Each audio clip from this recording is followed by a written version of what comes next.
남미 칠레의 시위가 걷잡을 수 없는 수준으로 확대돼 위험 수위를 넘나들고 있습니다.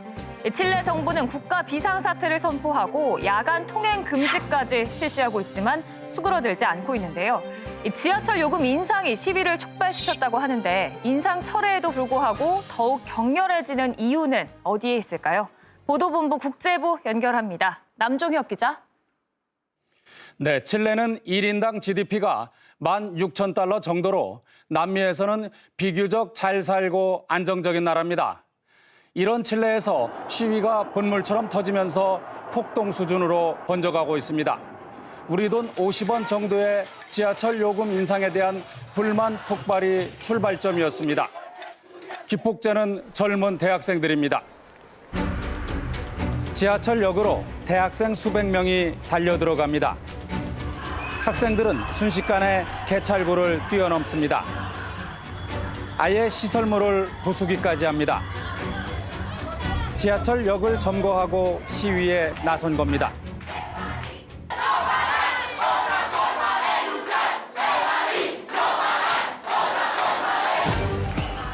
지하철 요금을 우리 돈 1,330원에서 1,380원 정도로 50원 기습 인상한 게 시위의 발단입니다. 소통 없는 일방적 조치에 민심이 폭발한 겁니다. Bueno, igual bueno que los jóvenes salgan a protestar porque subieron el pasaje, porque igual en vez de subir los sueldos están subiendo los pasajes. 시위는 곧바로 칠레 전체로 확산됐습니다. 경찰이 최루탄과 물대포를 쏘아대지만 사태만 악화시킬 뿐입니다. 혼란이 거듭되자 대통령이 직접 나서 요금 인상을 철회했습니다.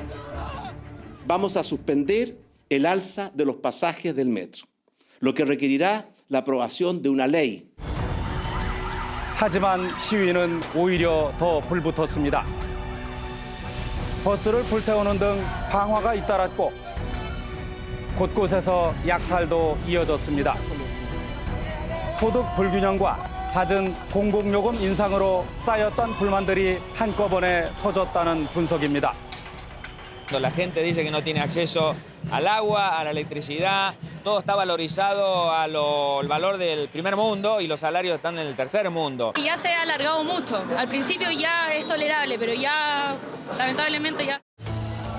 칠레 정부는 국가 비상사태와 야간 통행 금지를 선포했습니다.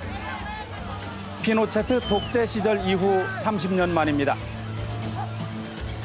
무장 병력과 경찰이 곳곳에 배치됐습니다. 대중교통 운행은 중단됐고 학교도 문을 닫는 등 국가 기능이 사실상 마비됐습니다. Son años de represión, son años de vivir en la miseria, son años de que el gobierno impone medidas a costa de la gente. 시위는 통제 불능 상황으로 치달았고 칠레 정부는 한 발 더 물러섰습니다. 기초연금 20% 인상과 최저임금 인상 등 양극화 완화 대책을 내놨습니다. Vamos a crear un ingreso mínimo garantizado de 350.000 pesos mensuales para todos los trabajadores. 하지만 시위대는 더욱 늘어만 갑니다. 심지어 교사와 공무원까지 수십만 명이 광장을 가득 메웠습니다. 칠레 정부의 양극화 완화 대책으로는 턱없이 부족하다는 겁니다. Entonces claramente eso no se gasta. Entonces eso es una burla para la gente que gana ese tipo de pensiones. 시위대는 더 나아가 헌법을 바꿀 새로운 의회를 구성해달라고 요구하고 공공요금 인상을 주도한 기업들을 국영화하라고 촉구했습니다. Nosotros necesitamos un cambio en el modelo económico. Necesitamos una mejora en la FP. 시위대와 군경의 충돌도 이어지면서 현재까지 20여 명이 숨지는 등 희생자들도 늘어가고 있습니다. 300여 명이 부상을 당했고 2천여 명은 체포됐습니다. A él le pegaron un disparo en la pierna, en los milicos. Y como no vieron que él siguió, que le echaron el camión encima y lo atropellaron. ¿Y a la fuga por qué? Porque no es capaz de dar la cara. 야간 통행 금지령으로 밤 8시만 되면 산티아고 도심은 컴컴한 유령 도시처럼 변해버립니다. 우리 외교부는 칠레 여행 자제를 권고하는 여행 경보 2단계를 발령한 상태입니다. 국제사회 우려가 커지는 가운데 유엔은 시위대에 대한 인권 탄압 의혹을 조사하기로 했습니다. 지금까지 핫이슈였습니다. 시청자 여러분은 중국의 전통 무술하면 뭐가 떠오르십니까? 무협 영화나 무협 소설에 표현된 장풍이나 금강불개 같은 초현실적인 건법 많이 떠올리실 텐데요. 유구한 역사를 자랑하며 수많은 문파로 발전해 지금도 명맥을 유지하고 있는 중국의 여러 전통 무술이 사기 논쟁에 휘말렸습니다. 강민수 특파원이 취재했습니다. 지난 6월 28일 중국 푸젠성에서 열린 전통 무술 대련. 급소를 찔러 상대를 마비시키거나 심지어 사망케 하는 이른바 점혈 신공이 등장합니다. 점혈 고수가 우슈 산타 선수의 가슴 쪽에 손을 대는 듯하자 바로 쓰러지는 영상이 사기 논란에 휩싸였습니다. 전 중국을 뜨겁게 달궜던 경기의 주인공을 아주 오랜 설득 끝에 직접 만나봤습니다. 호엔션先生, 你好. 你好. 점혈하기 위해 특수 제작했다는 격투용 장갑을 보여주며 당시 상황을 설명합니다. 当时我点的时候是用这个手法是点到这个位置，点到这个位置，点到这个上腕，上腕上面这个穴位叫膻中。 돌아가신 아버지로부터 점혈법을 배웠으며 선택된 극소수에게만 구전으로 전수하는 실전 무술이라고 주장했습니다. 최근 중국에선 무술 사기 논란이 끊이지 않고 있습니다. 혼자서 수십 명의 건장한 제자들을 춤추듯이 간단하게 물리치는 여성. 66세의 무술 고수 이엔팡입니다. 공격을 한 사람이 오히려 나가떨어지는 신공을 구사해서 TV에까지 출연했지만 사기 논란에 휩싸였습니다. 중국 관영 CCTV 진짜 고수를 찾아서 프로그램에 출연한 뇌공 태극권의 창시자 웨일레이의 모습은 더 충격적입니다. 중국 10대 고수로 소개된 웨일레이는 관영 CCTV 방송에서 주먹 한 방으로 수박안을 곰게 하고 신기한 기공을 통해 손바닥에 비둘기가 날지 못하게 하는 마술 같은 무술을 선보였습니다. 这个属于杨氏太极拳的祖师杨露禅创的，叫雀步飞。雀步飞啊，他是用手去感知鸟的起飞登地时候的力量。 현란한 무술 신화는 그러나 처참하게 무너져 내린 상태입니다. 중국 전통 무술은 사기다라고 주장하는 종합격투기 MMA 강사 쉬샤오둥과의 대결에서 참패한 겁니다. 웨일레이는 시작부터 쉬샤오둥의 주먹 세례에 정신을 못 차렸고 제대로 반격 한번 못 해보고 20초 만에 실신 KO패를 당합니다. 普通人，就是个普通人，普通人。你说的这个普通人，就是说跟那种没有受过训练的人是不一样。 웨일레이는 시작일 뿐이었습니다. 영춘권의 일대 종사, 연문의 직계제자라는 딩하오는 3분 동안 무려 6번이나 다운을 당하는 수모를 당했습니다. 쿵푸 고수 테니에는 시작부터 코가 부러지는 등 경기 내내 쉬샤오둥의 조롱을 받다가 KO패를 당했고 점혈 고수 리강은 경기 시작과 동시에 일방적으로 공격당하다가 병원에 실려가는 굴욕을 당했습니다. 베이징의 체육관에서 훈련 중인 쉬샤오둥을 만나봤습니다. 다음 달 태국에서 시합을 준비 중인 그는 전통 무술이 실전에서는 쓸모가 없다고 주장합니다. 基本上90%的中国的传统武术都是杂技，但是真正的技击去战场的搏杀，相对来说还不是特别的好。 전통 무술을 조롱하는 매국노라는 비판 속에 중국 정부의 감시까지 받고 있지만 쉬샤오둥의 의지는 확고합니다. 我表达就是他们就是骗子。其实我所打假的初衷不是什么挣钱，本身也没有什么钱。 쉬샤오둥은 소림사 출신으로 활약 중인 일룽 등 여러 전통 무술을 표방하는 고수들에게 계속 대결 신청을 하고 있지만 다들 피하고 있는 상황입니다. 그렇다면 과연 전 세계 4억 명가량이 수련한다는 중국 전통 무술의 실체는 무엇일까? 400년 전통을 자랑하는 태극권의 발원지를 찾아가 봤습니다. 정부로부터 인가받은 진식 태극권 수련장. 고수들의 대결이 한창입니다. 매섭게 찌르는 공격과 상대의 힘을 역이용한 반격이 현란합니다.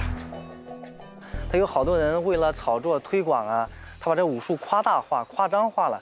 其实这些呢，其实在陈家沟也是去反对的。 진식 태극권의 장문인으로부터 직접 동작을 배워봤습니다. 상대방을 제압하는 간단한 기술이 들어가자 버티기가 힘듭니다. 67세의 고수는 몇 가지 작은 동작으로 젊은 기자를 쉽게 제압합니다. 제가 키가 184에 100kg 가까이 나고 근력도 조금 있는 편인데도 불구하고 이 67세의 사부한테 힘 한번 못 써보고 이렇게 넘어지고 있습니다. 실전성이 전혀 없는 거라고 말은 할 수 없을 것 같습니다. 他不管什么拳，在他发明拳的时候，都是以实战为主。他在那个时代，为了生存，为了战斗。 수억 명의 중국인들이 아직도 대륙 곳곳에서 전통 무술을 통해 심신을 단련하고 있습니다만 그 열기는 조금씩 식어가는 분위기입니다. 실전성을 입증하지 못한 탓에 배우겠다는 학생들도 많이 줄어들고 있습니다. 중국의 양대 전통무술 대련 리그인 무림풍과 볼륜결도 승부조작, 약속대련 논란에 휩싸여 인기가 예전만 못합니다. 쿵푸라는 이름으로 우리 뇌리에 강한 인상으로 심겨있던 중국의 전통 무술이 종합격투기가 대세인 무술 세계화의 바람 앞에 위태롭게 흔들리고 있습니다. 후젠성에서 강민수입니다.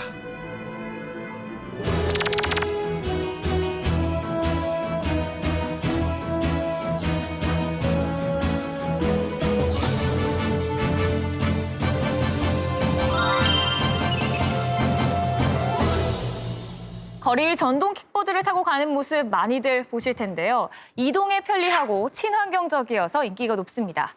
그런데 부작용 또한 만만치 않아 보입니다. 일찌감치 전동 킥보드 공유 서비스가 활성화된 프랑스에서는 최근 인명사고가 잇따라 발생하고 방치된 전동 킥보드들로 파리 도심 전체가 골치를 앓고 있다고 합니다. 그 현장을 김자영 PD 특파원이 취재했습니다. 1년 전 프랑스에 새롭게 등장한 이것을 사람들은 이렇게 말합니다. C'est sûr que c'est nouveau, c'est sûr que c'est ludique. Une aberration. Pratique. C'est un peu envahissant. 새롭고 편리한 침략자로 나타난 이것은 지난 여름 사람들을 놀라게 했습니다. 잠수부가 바다에서 건져 올리고 있는 것. 바로 전동 킥보드입니다.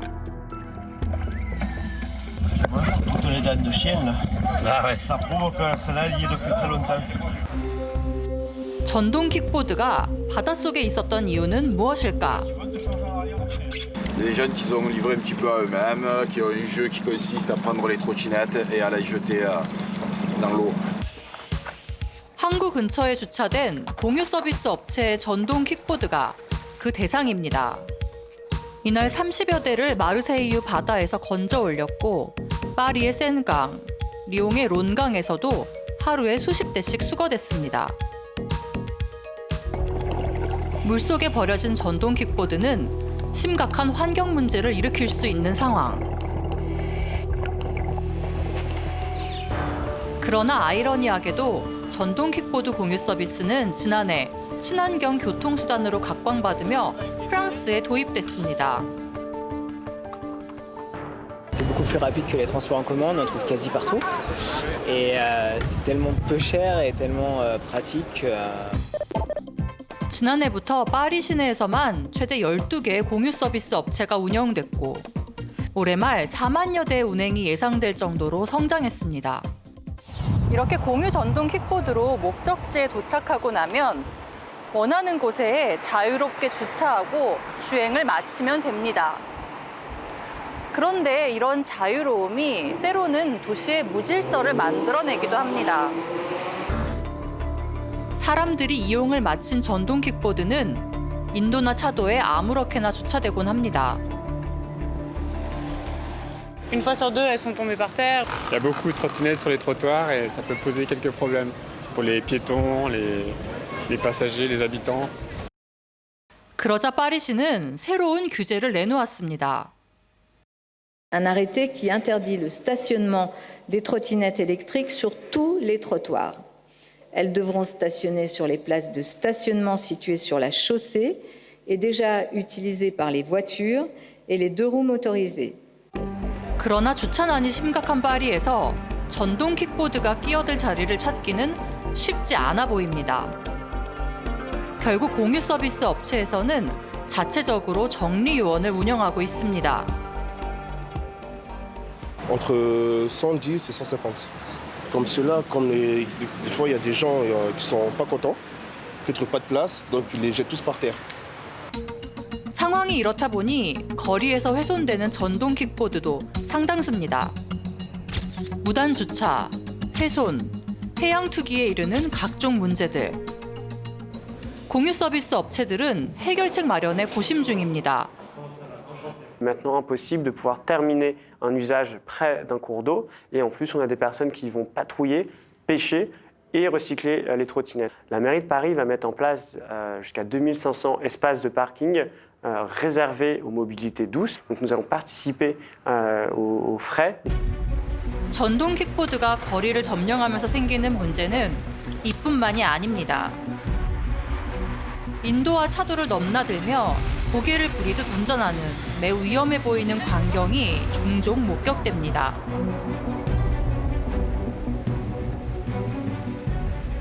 피아니스트 이자벨 씨는 지난 5월 전동 킥보드에 큰 사고를 당했습니다.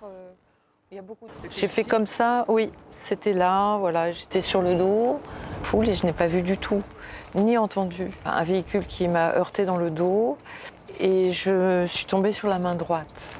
C'est ainsi que ma main s'est brisée. 오른쪽 손목이 부러져 철심을 박아야 했던 이자벨 씨. 피아니스트인 그녀는 이 사고로 직업을 잃을 위기에 놓였습니다.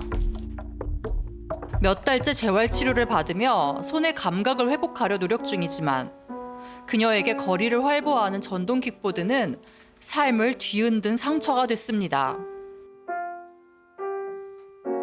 Et je ne comprenais pas comment c'était possible de permettre à des véhicules motorisés d'emprunter les trottoirs qui sont dans la loi réservés aux piétons. J'ai l'impression que le piéton à Paris a été abandonné au profit de nouvelles mobilités. 비단 보행자들만의 문제는 아닙니다. 공유 전동 킥보드를 이용하다 넘어져 전치 1년의 부상을 당한 피에르 씨. 그런데 공유 전동 킥보드에는 보험이 적용되지 않았습니다. 그는 서비스 업체를 상대로 소송까지 걸었습니다. Parce qu'on vous a laissé prendre ces trottinettes sans vous prévenir. Il faut une vraie réglementation, une vraie législation, voilà, mettre des vraies choses en place. On les a laissés s'installer sans rien dire, allez-y, servez-vous, et en attendant que tout soit bien mis en place, moi je supposerais qu'il y ait une suspension du moins de ces trottinettes.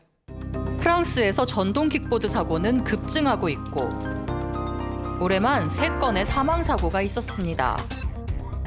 결국 최근 파리시는 관련 규제를 강화했고 전동 킥보드에 대한 보험도 생겼습니다. 2019년 10월 현재 공유 서비스 업체 수도 6개로 줄어들었고 파리시는 올 연말까지 총 3개 업체만 남겨두겠다고 발표했습니다.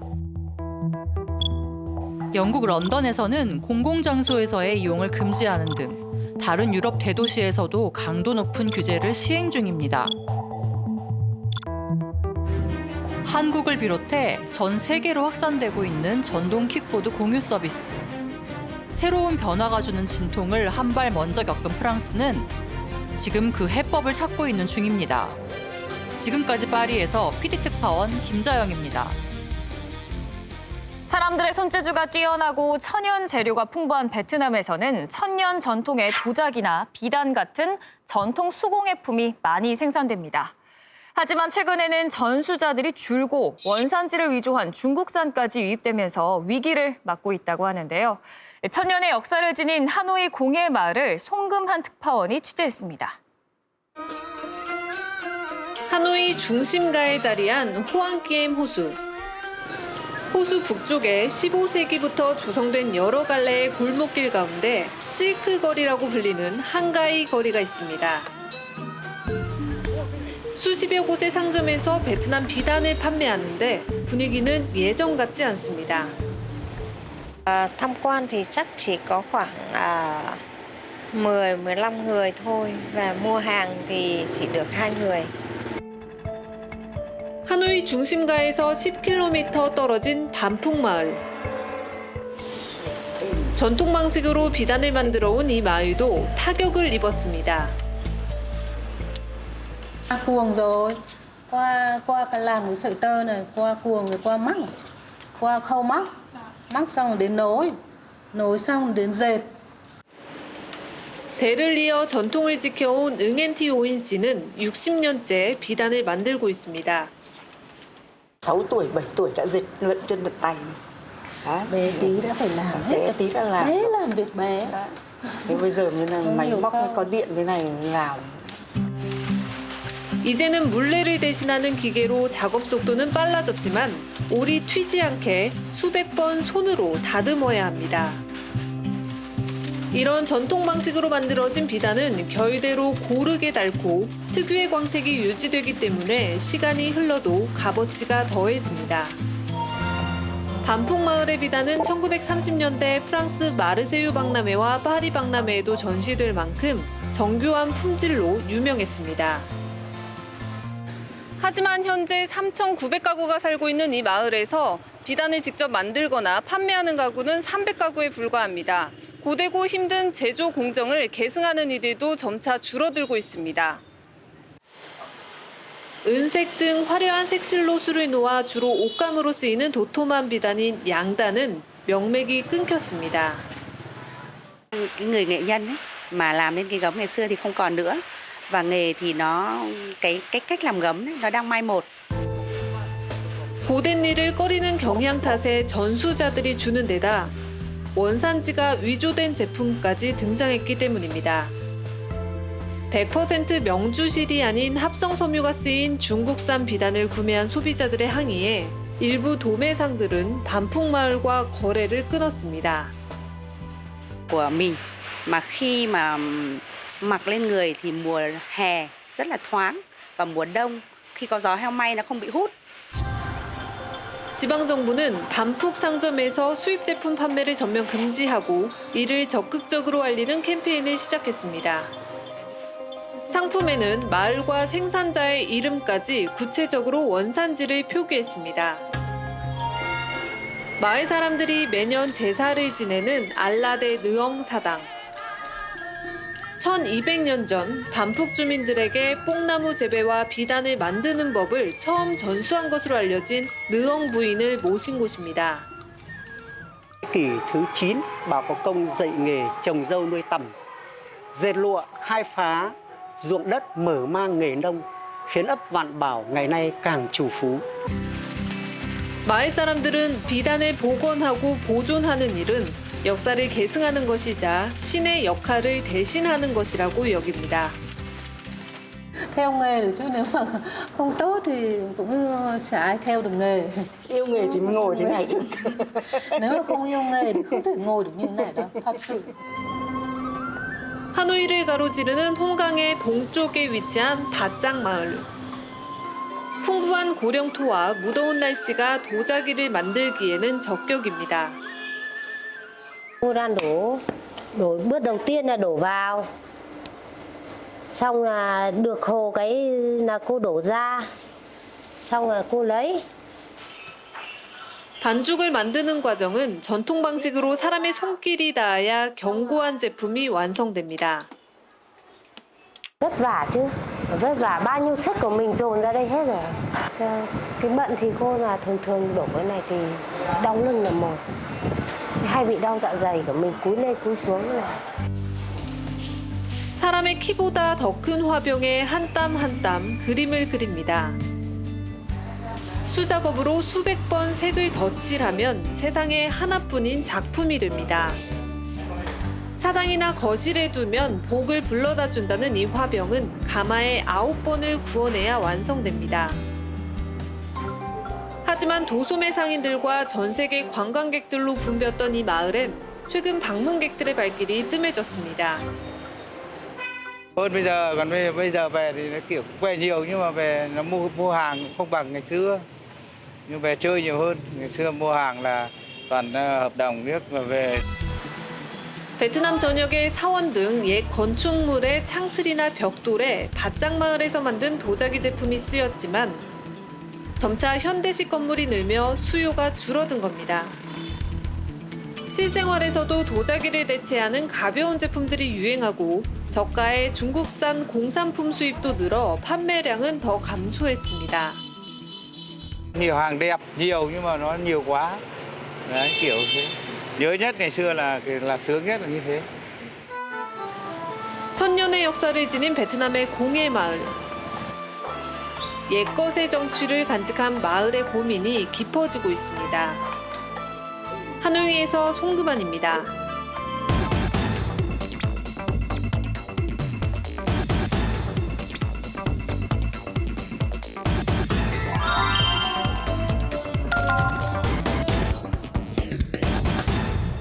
네, 한 주 동안의 국제 이슈를 키워드로 알아보는 시간 위클리 업앤다운입니다. 이번 주는 제일 먼저 이소정 기자가 준비했죠? 네, 저는 일본을 바짝 긴장하게 만든 집단을 다운으로 준비했습니다. 힌트 먼저 보실까요? 스케치북 같아요. 등이 마치 스케치북과 첫 번째 다운입니다. 보여주세요. 네, 제가 선정한 다운은 일본 야쿠자입니다. 네, 지난 18일에 일본 야쿠자의 핵심 인물이 출소를 했는데 교도소 앞에 방탄조끼를 입은 경찰들이 출동을 하고요. 방송사들이 생중계까지 했다고 해요.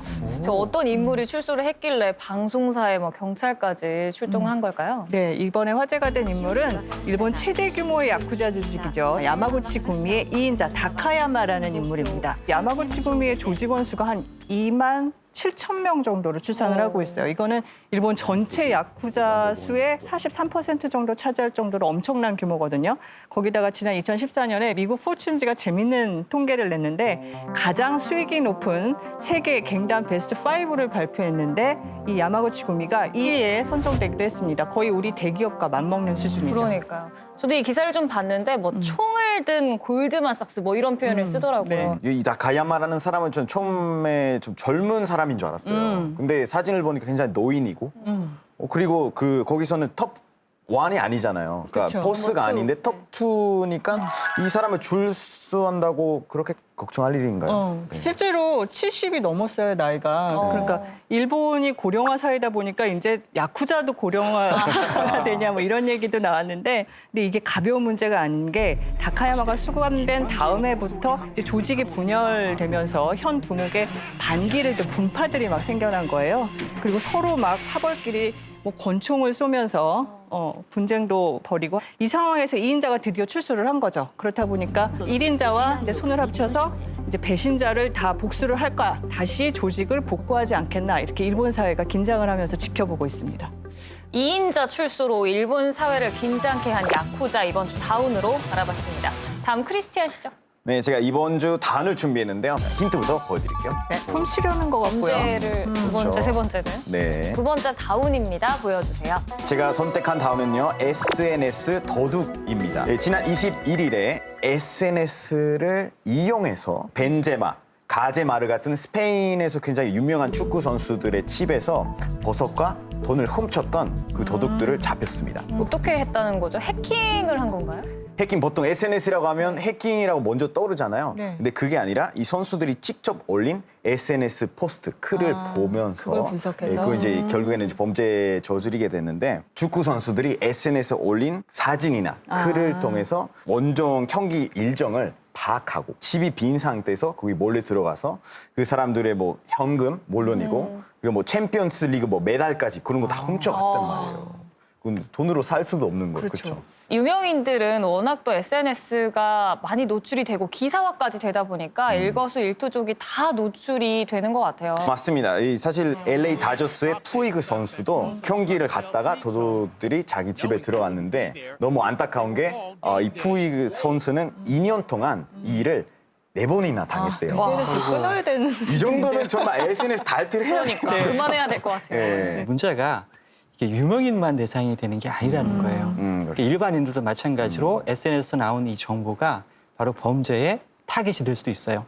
지난 6월 달에 미국의 10대 학생이 현금을 들고 사진을 찍었습니다. 근데 그 사진을 본 10대 강도들이 그 소년을 찾아가서 살해한 사건이 있었습니다. 또 부자 동네 파티, 작품, 그 해시태그를 검색해가지고서 이 부자들의 예술품, 고가의 예술품을 훔치는 사례도 있습니다. 저는 매주 여기 올 때마다 제가 뭐 영상도 찍고 올리는 되게 건데 활발히하고 맞아요. 팬도 많고. 고민이 많이 빠졌는데 아마 저뿐만 아니라 많은 사람들이 그럴 것 같아요. 근데 재밌는 게 SNS를 통해서 오히려 범죄자들이 잡히는 경우도 있더라고요. 실제로 미국에서는 그러니까 SNS를 이용해서 이렇게 할리우드 스타들의 집을 털었던 10대들이 그 훔친 명품을 막 휘어감고 또 막 사진을 찍고 이걸 SNS에 올렸어요. 그래서 붙잡혔죠. 또 CCTV에 그 얼굴이 잡힌 강도가 그 얼굴을 아는 사람의 신고로 또 붙잡힌 경우도 있었거든요. 그러니까 이 SNS가 범죄자 스스로에게 독이 될 수도 있는 거죠. SNS 도둑 이번 주 두 번째 다운으로 알아봤습니다. 끝으로 교수님이죠. 예, 저는 개인의 이익과 관련된 소식을 다운으로 준비했습니다. 힌트 보실까요? 거의 매주 등장하는 것 같습니다. 고정 멤버. 네. 예, 힘듭니다.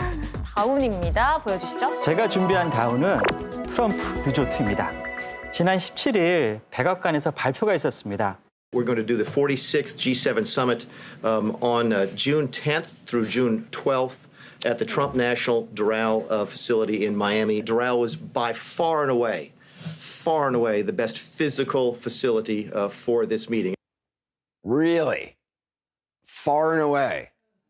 Gosh. 이 소식이 알려지면서 이 사람들이 트럼프 대통령이 이 대통령직을 자신의 개인 이익을 추구하는 데 사용한다라는 비난이 있죠. 그래서 결국 가서는 G7 정상회담의 장소가 바뀌었습니다. 그렇죠. G7 정상회담 하면 굉장히 중요한 국제 공식 행사인데 이런 행사에 대통령의 개인 리조트를 이용한다 이러면 누가 봐도 좀 문제가 있는 게 아닌가. 그렇다고 봐야죠. 사실 열릴 수는 있어요. 열릴 수는 있는데 네. 문제는 의회의 승인을 얻어야 돼요. 의회 입장에서는 대통령으로 하여금 이 사적 공간이 있다 하더라도 그것이 공적인 행사라는 것을 이제 공인을 받고 싶어 하는 거죠. 근데 문제가 의회의 승인을 받지 않았던 거예요. 그리고 일방적으로 발표를 했던 거죠. 근데 이게 사실은 또 다른 이유가 있어요. 바로 지난주에 우리가 트럼프 합성 동영상 했었잖아요. 네네. 바로 트럼프의 지지자들이 모여서 합성 동영상을 봤던 장소가 바로 이 골프 리조트입니다. 같은 데군요. 네, 맞습니다. 그러니까 이제 특히 민주당 쪽에서 트럼프 대통령의 반대자의 입장에서 더더욱이 이 사건을 이제 크게 생각하는 거죠. 아무래도 도널드 트럼프는 지금 대통령이지만 예전에 비즈니스맨이었잖아요. 처음부터는 그랬는데 그래서 6월은 비수기잖아요. 그때는 예약률이 자기 리조트에서 떨어질 거 아니에요. 그래서 혹시 그거를 이제 가지고 리조트에서 자기 행사를 열리는 거 아닌가. 네. 충분히 그럴 수 있어요. 그렇죠. 네. 지금 이제 이 골프 리조트 같은 경우에는 방이 한 700개 정도 돼요.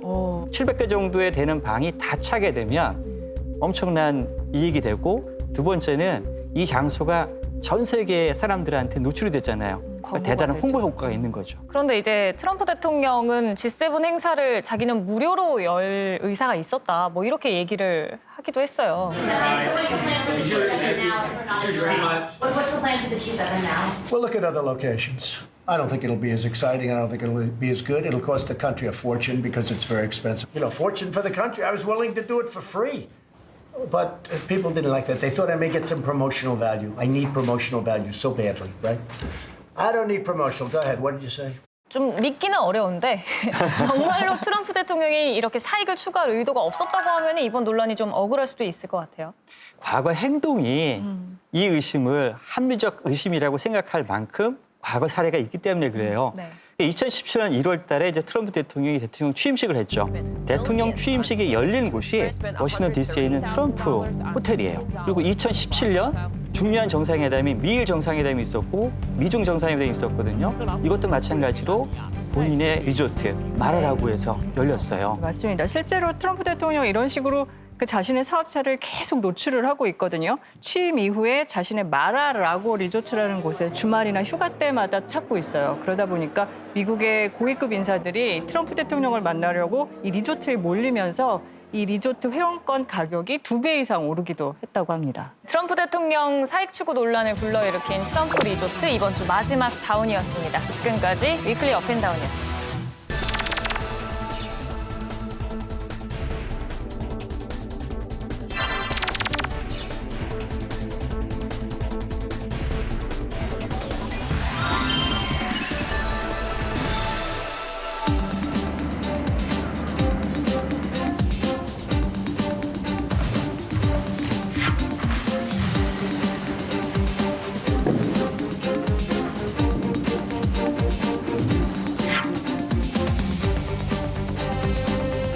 켄동해 카 반자이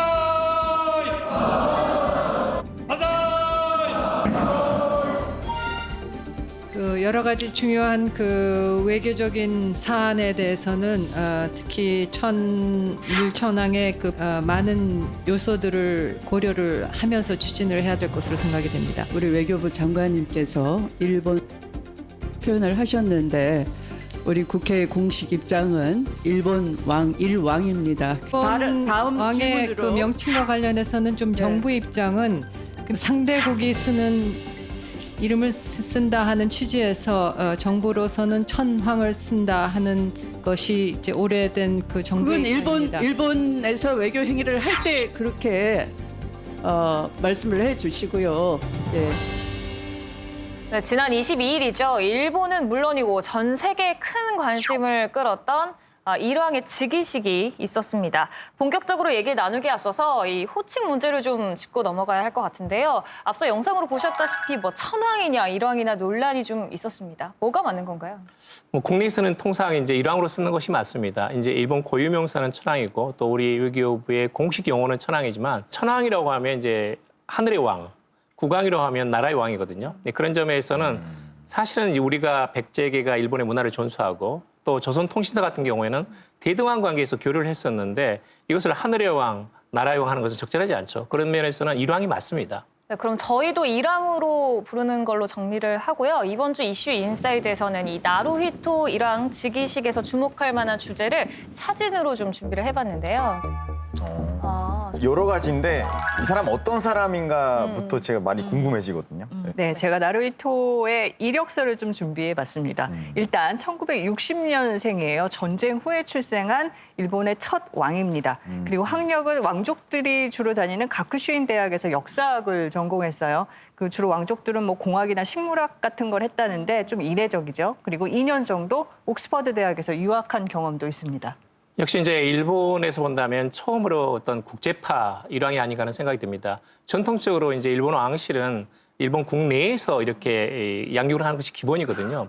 그런데 혼자서 영국에 가가지고 옥스퍼드에서 2년간 유학을 한 거죠. 나루히토 일왕은 평화주의 플러스 국제주의라는 점에서는 어떤 조금 더 열린 일본 또는 열린 왕실 이런 것들을 지향하지 않을까 좀 그런 기대도 하고 싶습니다. 네, 기대해 볼 수 있겠는데요. 이 나루히토 일왕 못지않게 또 주목을 끈 인물이 있습니다. 바로 이 마사코 왕비였는데요. 이력이 굉장히 화려하더라고요. 그 마사코 왕비는 외교관 출신이에요. 네. 1986년에 외무고시에 합격을 했거든요.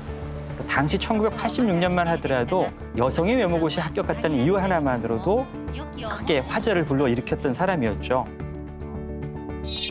1986년 마사코와 나루히토는 외교관과 왕세자로 처음 만났다. 일에 대한 열정이 컸던 만큼 왕세자의 프로포즈를 거절한 마사코. 그럼에도 나루히토는 포기하지 않았고 마침내 93년 결혼을 발표한다. 하지만 그녀의 왕세자비 삶은 고난의 연속이었다.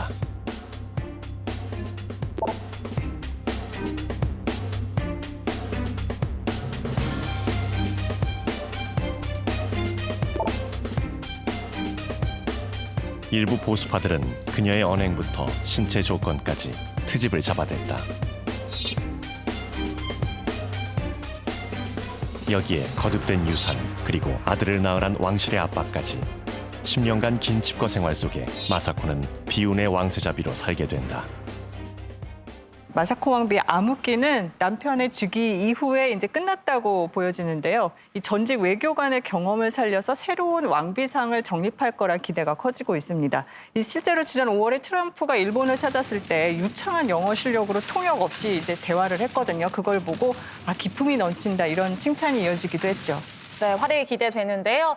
이번 즉위식에서 또 다른 주목해야 할 주제가 있다면 뭐가 있을까요? 두 번째 사진에서는 아베 총리가 나루히토 일왕을 향해서 만세를 하고 있는 모습인데요. 최고 권력자거든요, 일본에. 그런 사람이 뭔가 만세를 저렇게 낮은 위치에서 한다. 그럼 일왕의 일본 내에서의 지위는 과연 어느 정도길래? 일본은 입헌군주제 국가입니다. 국가 원수로서 일왕이 있고요. 그 아래 국정을 담당하는 내각이 있죠. 근데 일왕이 바로 상징적 존재입니다.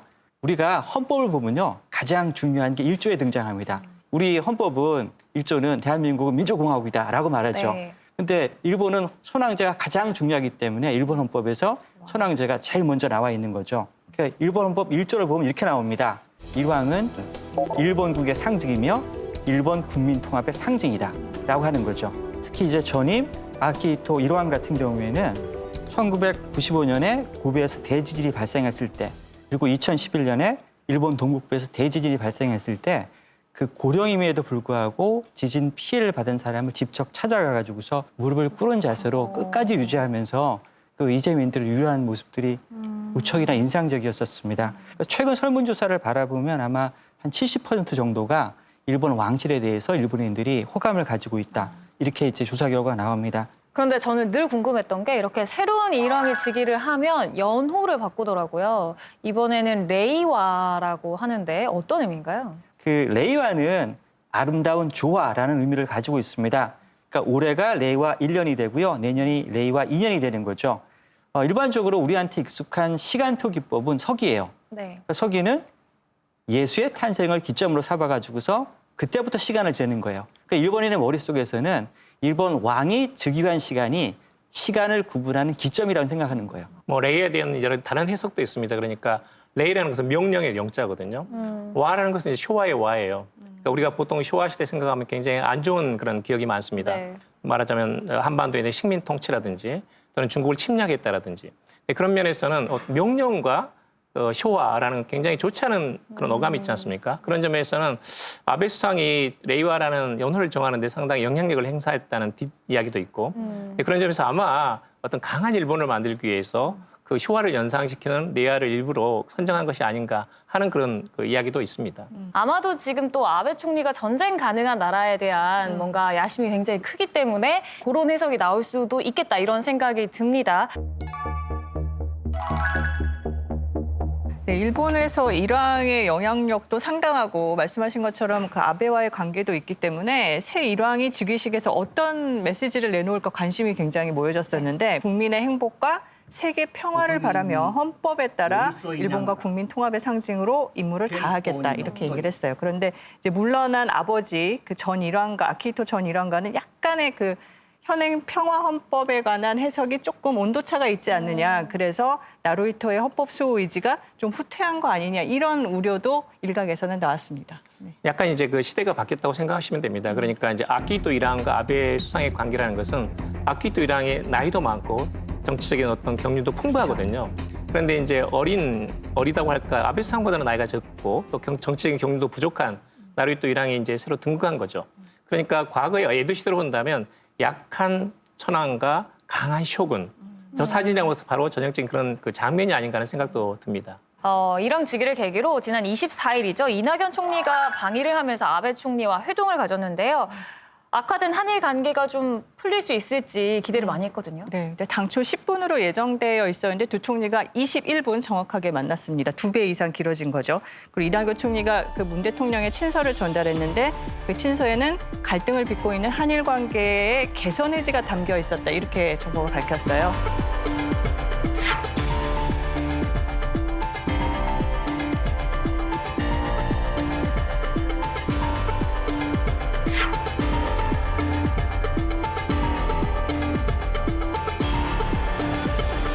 더욱이 이번에 즉위한 나루히토란 인물도 또 지금까지의 일왕과 다르게 국제파라고 하셨고 평화에 대한 의지가 굉장히 강합니다. 그래서 한일 관계에 어떤 역할을 좀 해줄 수 있지 않을까 이런 기대도 나오는데요. 사실 이제 아키히토 전 일왕은 굉장히 한국에 가고 싶어 했습니다. 그리고 본인이 백제계라는 것을 공공연하게 말씀을 또 하셨고 그런 점에서는 어떤 선왕의 어떤 의지를 잘 저는 받고 있다고 생각해요. 예를 들면 평화헌법이라든지 또는 세계 평화라는 것을 자꾸 발신을 하거든요. 또 전쟁의 참화가 잊혀져서는 안 된다는 말도 있고 그런 점에서는 아베 수상이 지나치게 우경화되지 않는 또는 일본이 지나치게 헌법을 개정해가지고 좋지 않은 방향으로 가는 그것을 약간 견제하는 일종의 균형치 역할 또 그런 과정에서 한국과의 어떤 소통과 대화를 강조하고 또 실제로 이제 이 나루히토 일왕은 영국에서 다양한 문화를 섭취하고 또 부인도 마찬가지로 하버드에서 여러 가지 다양한 문화를 섭취하고 다른 외국이 어떤 것을 생각하는가, 양국 간의 어떤 화해 협력이라는 것이 중요하다는 것은 아마 유양 부분은 갖고 있을 거라고 저는 생각해요. 지금까지 그가 해왔던 행동을 바라본다면 분명히 일본의 우경화 경량과는 거리를 두고 있죠. 그래서 이 일본의 왕가가 일본의 우경화와 거리를 두게 만든다면 한일 관계가 그래도 조금씩 좋아지는 계기가 되지 않을까 이런 생각을 하고 있습니다. 네, 일본은 이랑 즉위식을 통해서 전 세계 새로운 일본이 시작됐다고 밝혔습니다. 과연 새로워진 일본과 우리나라는 관계를 회복할 수 있을지 잘 지켜봐야겠습니다. 네, 특파원보고 세계는 지금 오늘 준비한 내용 여기까지입니다. 함께해 주신 여러분 고맙습니다.